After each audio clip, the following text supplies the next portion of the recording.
Hello ladies and gentlemen, today I promised myself to record 3 videos, so let's see, this is the second one. This is Karjakin against Kramnik back in 2014. This is second Norway chess, basically from I think after 2013 we have the setting of tournaments we watch all right now. Before that there was like different kind of there was a tournament in Bulgaria, tournament in Spain, and this is like already modernity. So this is the game after day off, and Karjakin wanted to surprise his opponent, and of course when you play Kramnik you get surprised all the time. c4, knight c3, d5, and d4. So Kramnik uses this e6 move. I play it like that as well against c4. So you can transpose to this queen's gambit declined. Knight f6. Some people play bishop to e7, or you can play c6. Knight f6 is, I think, well, very classical move. Takes, bishop g5, c6, e3, h6, a bit strange move order, and bishop e7. So this is standard position. Kramnik, I play the system a lot with black actually, and I don't know, I think I have good position, but normally then I get outplayed. Bishop d3. So I normally try to play bishop f5 first and exchange the slide square bishops, but in this move order, so black didn't play like this, they played for quick development. Castles, queen c2, and this position knight h5, a strange looking move. But Karjakin wasn't prepared for this, but it just causes more exchanges. Takes, and knight f3.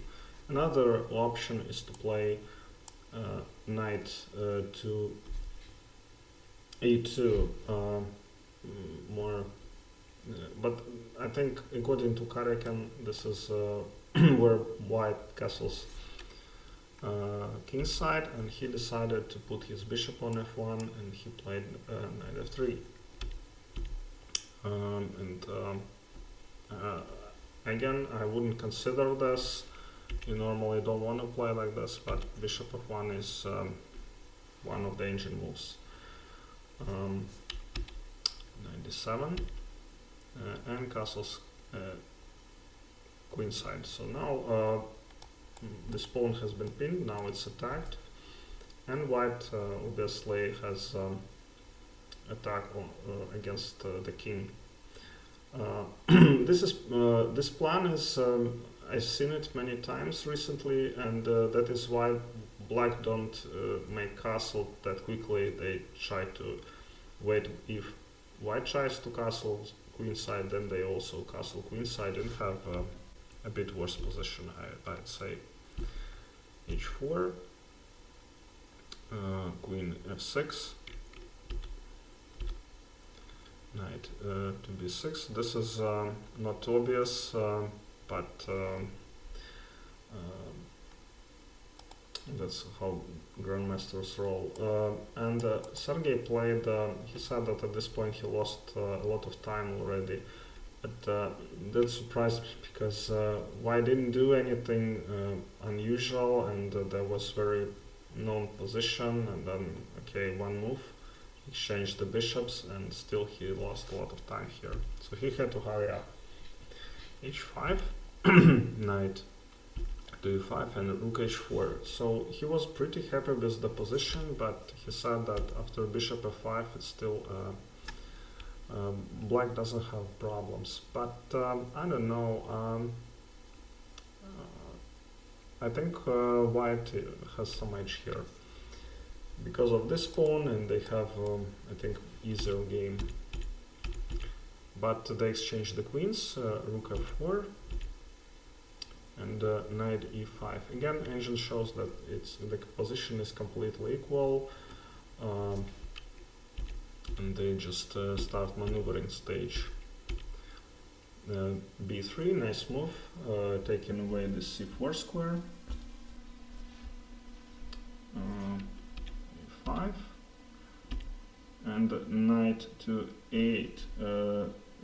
Vladimir was up on time, and he, as far as I know, he's,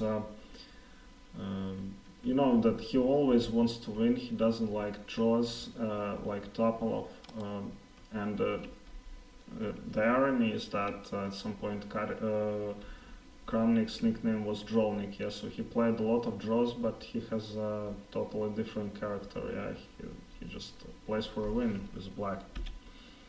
Knight to d3, knight c7, knight goes to b4, and I don't know, the position is equal for me.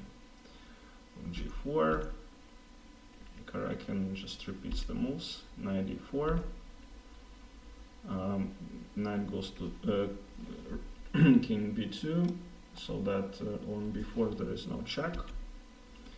King h7, and it's actually a blunder. At this point, these two rooks are enough to recapture with the rook, and well, it's just an exchange. But with king on h7, it appears that after takes you cannot take with the rook because f7 is hanging. That's very important. So he has to take with the pawn, and this position is better. Yeah, definitely. This pawn is problematic to hold, and don't see too much counterplay for black. c5, interesting idea. Open up the game. If you take, then yeah, you cannot take because of the rook takes c5. So he takes with the pawn. That reason. Check. Takes here, and in this position Kramnik overlooked. According to engine f5 is about equal position. These pawns are not ruined, the pawn structure is okay, but he just took this pawn. e3 and e6, so which pawn makes more damage? I think it's white's pawn, because this pawn, I mean, they're pretty similar, but just position-wise, white has more clear plan how to attack.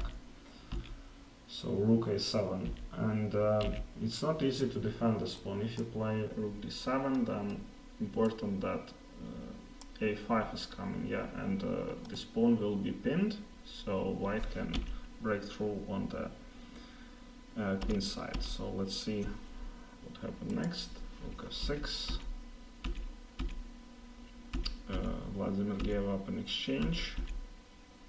Check. b4. King c3. So this move doesn't give away the win, but it makes more complicated. Engine shows that a5 is a little bit stronger, yeah, because you have passed pawn. But I understand Karjakin that why he played like this. You don't want to, you know, it's very hard to understand that this rook is bad in this position. Sometimes it's in very good shape. So knight. So Karjakin gives up exchange back, gives very important check. Because if you go king f6, for instance, then it's rook h5, and you take one of these pawns. And if you the same is with this move, yeah, rook h5. So you have to move the king forward, and after rook e6, one of these pawns is will be taken by white pieces. So white wins a pawn. Takes, and according to Karjakin, this is very easy winning. I would lose it anyway, but a7 takes, and these two connected pawns worth rook for sure. Check, and after queen to e4, black resigned. Yeah, you cannot hold this.